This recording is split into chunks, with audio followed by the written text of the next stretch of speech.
I guess it's plain to see when you look at you and me.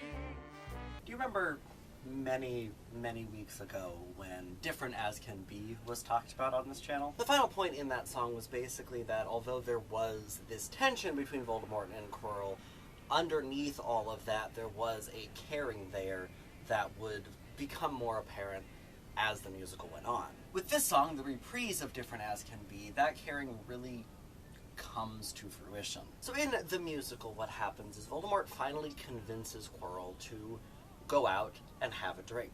He ends up having a bit more than one drink, and considering the fact that both Voldemort and Quirrell were drinking, but it was only going to one body, they got, as Voldemort himself pointed out, twice as drunk.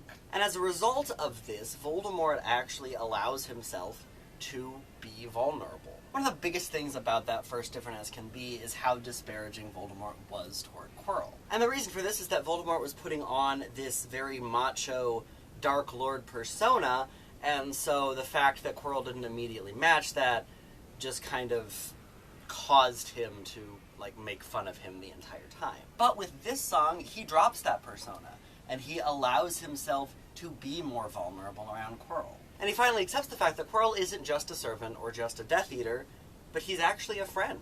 It's a big step in Voldemort's character development, which he does have in this musical, because it allows him to be more open. And so with this song, what we get is the fact that these two are actually becoming closer. Their goals are aligned. Now, mind you, that goal is to kill a 12-year-old, which isn't great, but, I guess it's good to see these two getting closer. But anyway, that is it for this week's song. Tune next week for next week's song. See you then. Different